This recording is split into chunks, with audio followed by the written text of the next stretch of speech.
I just want to talk briefly with you about something we all experience, and that's dreams.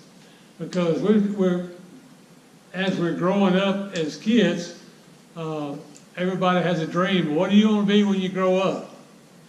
Well, some say fireman, some say policeman, some say crazy things. I said I want to be a cowboy and Indian, both, you know.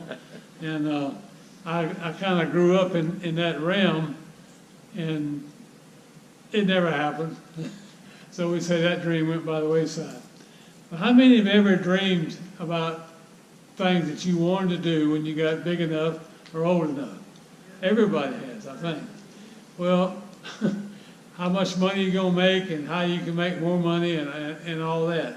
Well, some of it works and some of it don't. I always wanted to be a veterinarian. I don't know why, but I worked for a vet for a while, and that was my calling, to be a veterinarian.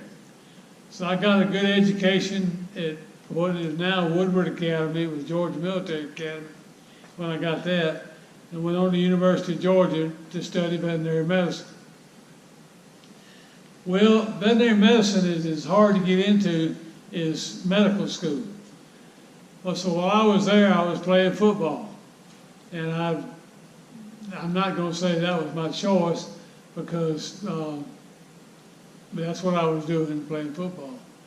And so I had dreams of being, going on football through the higher ranks, until my roommate, my sophomore roommate, was a rodeo rider. And he got me interested in rodeoing. And so we were out seeking people that had rodeo livestock, and it just happened that he was a bull rider. And so he naturally goaded me into being a bull rider. And this friend of ours had this bull he had just bought, and I was out there, and my roommate got on him and lasted about 2 jumps. And he said, "Come on now, you can do it, you can do it." And so I got on, and I lasted about 2 jumps right out in the middle of the ring, and that big old horn on that thing caught me right square in the face. Oh, goodness. He was cut off under the skin, and it's about that big around, and put me in the hospital for 8 days with a concussion, broke cheekbone, and they didn't know whether I was going to live or die, because that was quite a blow to the head. And it just happened to be before my finals. And I wasn't an A student at the time. And so I had to go out and go to another school, which was Truett McConnell College of Cleveland, for a year to get my grades back up so I could get back on track when I went back to the University of Georgia. Well, needless to say, that kind of knocked my football career out, because once you're out of that, you don't get back in that groove after a year. And so I went on to other things. And so when I got out, I had to come back, and I was out of the dormitory, so I went to work on the horse farm. They had a big farm in the lake up there, and I took care of the horses, and they, in exchange, gave me a place to stay. And like most young college guys and everything, I ran across a pretty woman, and I said, "You know what? She's so pretty, if I don't marry her, somebody else is." So she was my roommate's date, and I stole her from him and ended up marrying her. And, like most kids, you do something like that, you don't have any idea what you've just done, or any idea how you're going to do this, how you're going to pay for it. Well, my parents got completely bent out of shape when I got married in my sophomore year, because they said, "We sacrificed all our life to get you a good education, and you go off and get married and throw it all away." I said, "I'm going to get my education." "Well, that's okay. We're not going to pay for it." So they cut all the funds off. And I was left with paying for a trailer for us to live in, supporting her while she was in college, finding enough money to pay for us to something to eat, and pay for my education all at one time. So naturally that meant I had to go to work, go to school, go to work, back and forth, until I could let ends meet. Guess what? That shattered my dreams of vet school right there, because I was just barely making the grades enough to stay in college, And vet school was expensive and also took a lot more studying than I had time for. Both of us graduated, and so after I graduated, I still had the livestock mentality, and so I went to work on an 8,000 acre farm, 1,800 head of cattle, 400 hogs, 2 big chicken houses, a haying operation, and 11 families working there. At one time, that farm was the largest farm in the state of Georgia. It was 1/8 of Georgia in the Northeast. That's the same farm that Kenny Rogers later bought. And so that was fine with me because it was a 24-hour, 7-day-a-week job. But my wife, my new wife, was a city girl. And 24/7 just was not what she had in mind. Every time you get dressed up and get ready to go someplace, whether it be a football game or banquet or something, you come by and the bulls would be done fought out there in the lot and got out in the road, and you have to turn around and go back and just throw that out the window for that night. You're not going anywhere. So that lasted 3 years. That's a shattered dream I had. So you say, what now? Well, I didn't like being alone. I was still working there, so I married her best friend without doing a whole lot of thinking about that, because I was thinking about not being alone. And that was a bad mistake. You know, we often make bad choices. Well, this girl was about as stone alcoholic as you can get, and I didn't drink. And, you know, that kind of made it kind of rough.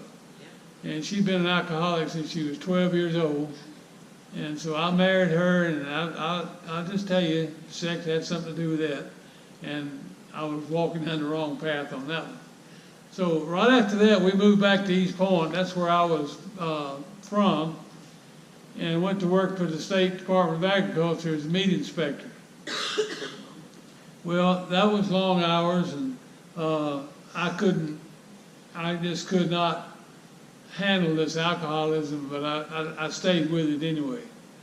Well, my father was a divorce lawyer, and he would not give me a divorce or help me get a divorce because she was pregnant, and he says, no, you're going to have children, you're going to live with that situation. And I said, well, I'll be lucky if I live through this marriage, because she was definitely violent when she got drunk. 357 up in the window, the door facing about that close to my head. When on her first husband, she blew the window out of the apartment with a shotgun. She tried to stab me in the bed. And it was just one of those kind of things that I had to get a divorce. So my parents were obsessed with being grandparents. And right after my boy was born, my mother was over at the house every single day for 2 or 3 days, and that kind of wore thin for a while. And so I said, I can't do this. I've got to go get me a lawyer, another lawyer, and we paid dearly through the nose to get the divorce. But when I got a divorce, my ex-wife moved in with my parents.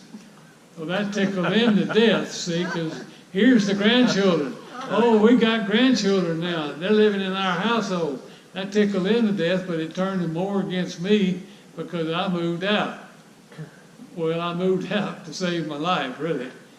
And so at the time, I was a horse trainer, and as well as a blacksmith that I learned to be while I was in college.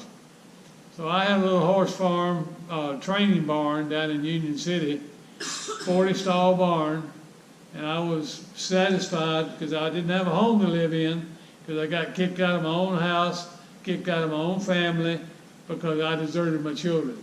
I didn't desert my children, I just wasn't allowed to be around them with her. So I moved into this horse barn with my horses and my dog. And luckily he was a good partner, you know. And so we shoot horses together. Then I went to work for Ralston Purina Company. And I became not only a blacksmith, a horse trainer, a professional shower. Now I was a feed salesman, feed specialist in Georgia for horses. So if you got horses, this is the kind of man that a woman is looking for. he can do it all and it won't cost me nothing. So, and so one of my customers was a single woman that was living at home. She had a horse barn full of Morgan horses that she showed. They didn't have anybody on the place to train them or show them.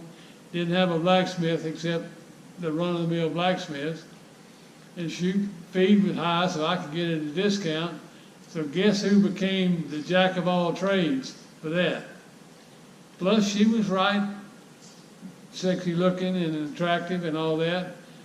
Here again, I wasn't following my brain, and I got married, which really set things off. And you know, God wasn't in the picture. The reason God wasn't in the picture is because in the horse business, most of the horses are run by women, and most of the horse business, well, all of the horse business is done by word of mouth for your reputation. They won't hire just a run-of-the-mill blacksmith. He's got to be the best. He's got to come when they call him, whether it's on Saturday, Sunday, whatever it is. If they're going to go to a horse show, they won't hire a horse ready. If a trainer is not the best, they're not going to spend their money because they want to win blue ribbons. So that's just the way it had to be. You had to be better than everybody else, and that's what I thought I had to be. Well, consequently, there wasn't a whole lot of time left to go to church. That was another bad decision. And so when I married this woman, we bought a 52-acre farm in Griffin. Oh, it was nice, nicely landscaped, 25 acres of pecan orchard, 25 acres of a young orchard, vineyards and grapes and all kind of stuff, and beautiful land. Well, this really did not set good at my house because not only did I get disowned, but my parents, or my father, hated this woman with a passion because he knew of her reputation and I didn't. And so, therefore, we had a running battle, and all she could see was the influential money that would be left behind me if something were to happen to me because I was the only child. And so she got to plotting her little scheme against that. And so she did everything she could to destroy my family. She did a real good job of that. And so I don't know why in the world I got caught up in the middle of that, but I'd like to have got shot myself. And she left me out on a hook or a tree, so to speak, to get killed. And my parents lost their life. And then while I got locked up for that, I ended up in Fulton County Jail with 2 counts of murder, which I didn't have anything planned like that. Never been in jail before, never been anywhere around this. All I'd seen was TV movies about jails and prison. Scared me to death.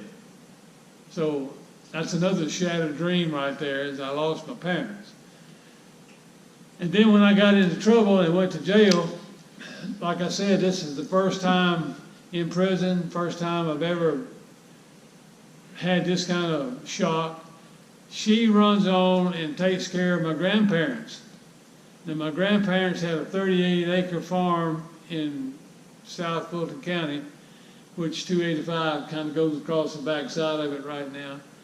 And I was their #1 grandson. So she said, I'll take care of them for you. And in the meantime, she had had their wills changed 7 times so that she would be the full executor of that 38 acres and their estate. So that's when I likely got killed again. But I was smart enough that time because I was in prison. And she came to me with an offer, 2 pills in her hand, and said, you take yours now and I'll take mine out in the parking lot. And I said, I wasn't born yesterday. And I said, no, that ain't gonna work.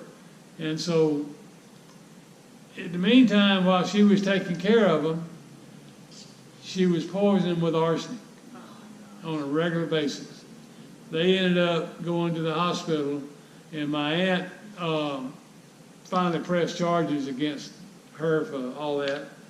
She got 6 years and 8 months in prison. Of course, naturally, I was glad to get a divorce because I was trying to get her out of my name and everything else. And the only person now I was really lonely now, because the only person I had that really stuck by me was my present wife, Liz. And I'd known her since I was 16 years old because she worked at the Ralston Purina feed store. And when I was out on the farm with my grandparents, we'd buy all our horse feed, hog feed, cow feed, chicken feed, all that kind of stuff from Purina. I'd come in there with him, and I had a crush on her back when I was 16 years old. So, I mean, that's been a long time. And so she was the only one that stuck by me as a real friend. She wrote me, and she would write me scriptures, not tell me what they are, but like John 3:16 or Psalm 40 or Psalm 37 or something like that. I'd have to look it up, see what it meant. In the meantime, she was working at a church in South Atlanta, I think, the Trinity Cathedral down there. And then she later came up here and worked for the sheriff's office.